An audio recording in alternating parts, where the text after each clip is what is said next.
Hi there, students. I get quite a lot of questions or requests to make videos about words, and very often I don't feel they have enough meat on them to make a single video. So here are a collection of those. The first word is dilute, to reduce the strength of something. To make a liquid weaker by mixing something else in it. So whiskey is very strong, and if you dilute it with water or soda, the taste is better. If something is very concentrated, you want to dilute it. You want to add a solvent to it. You can also use this metaphorically to reduce the strength of a feeling or an action.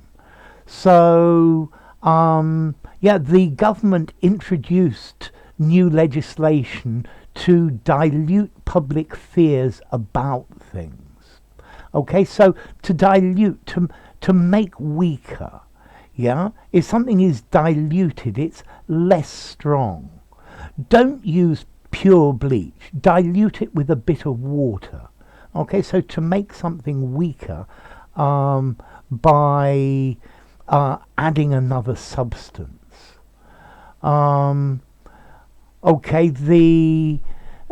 to dilute, to reduce in intensity. Okay, the next word is to defoliate. Okay, to defoliate is to make the leaves drop off a plant. Maybe you use a defoliant.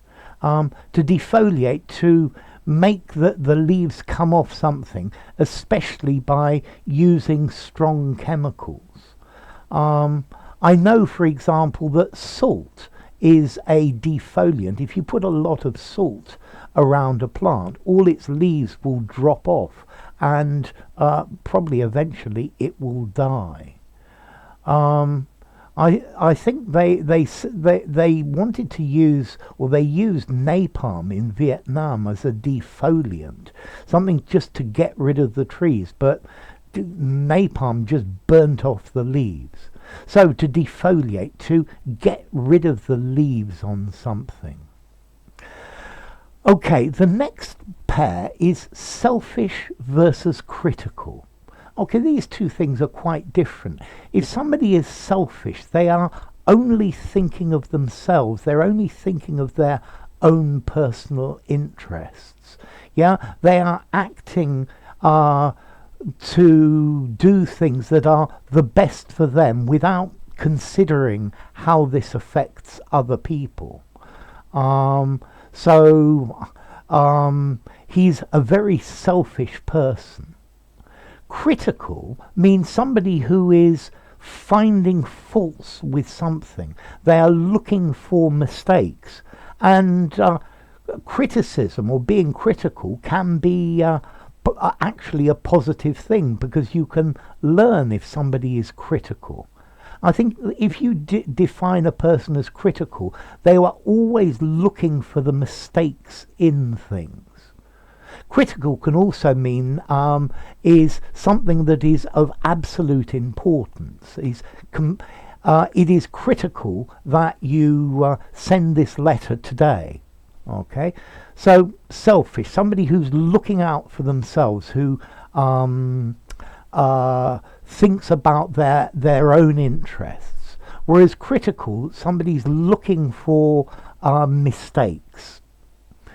Okay, the next one is probably more difficult, to assure versus to reassure.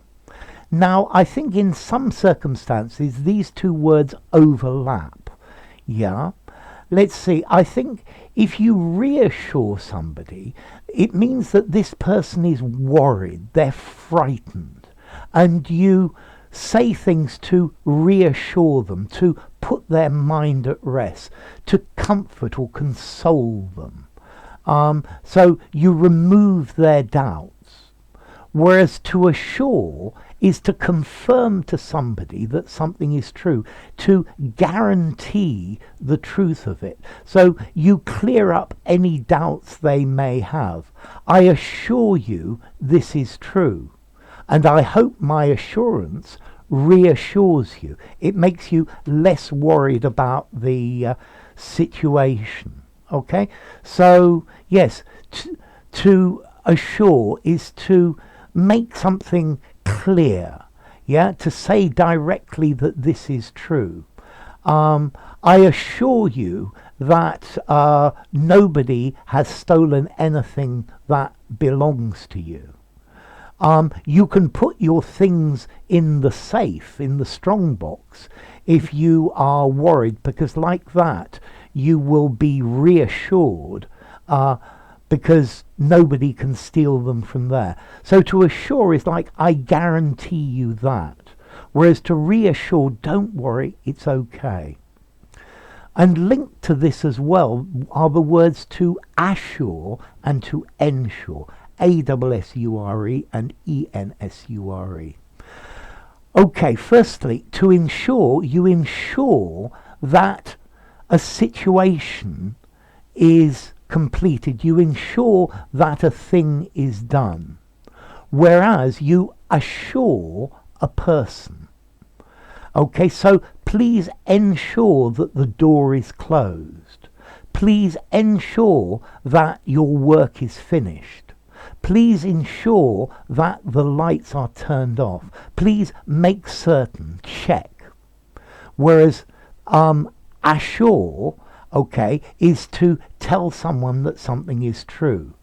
Okay, so I assure you, I don't worry about it, that because I ensured that the door was locked by checking it.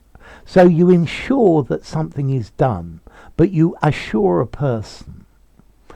Now, the next one is change and exchange. Okay, again, I think exchange is a type of change. If you exchange one thing for another, you swap one for another. Yeah? You take one thing and put it in the place of another. Whereas change itself is more general. I need to change my computer, but I'm not going to exchange the screen or the keyboard or the mouse. I'm just going to exchange the box itself. So to exchange, to change one thing for another. Whereas change just means to make different. I'm going to change my clothes, means put on different clothes. I'm going to exchange my clothes with my friend. I'm going to give him mine and he's going to give it to me. Yes, for example, exchange with money. You exchange your pounds for euros. This is an exchange. Whereas the UK has not changed from pounds to euros. The UK continues to use pounds. So exchange is put one thing in the place of another, whereas change talks about make different. Okay, the next word is to disclose, a verb, disclosure, the noun. Okay, so to disclose something is to make something publicly known, to show something that was hidden. So he disclosed some private information. The police have disclosed the fact that this crime was in fact a murder and not accidental death. Please don't disclose any of this conversation. Give information to the public to let people know. Maybe when you sign a contract, you also sign a non-disclosure agreement. You guarantee, you assure that you are not going to make the information in this contract public. Yeah? Please don't disclose any private information. The journalist disclosed the scandal. He disclosed information that the politician would have rather kept private. Now, the next one, to foresee versus to predict. I find this one quite difficult. I find these two words very, very, very similar. And I think generally you can use them interchangeably. However, for me to foresee, I have the idea of shutting my eyes and imagining what will happen. I have a feeling that foresee is more a gut feeling. Whereas when you predict, I think you are basing your prediction on evidence, on things that you can see.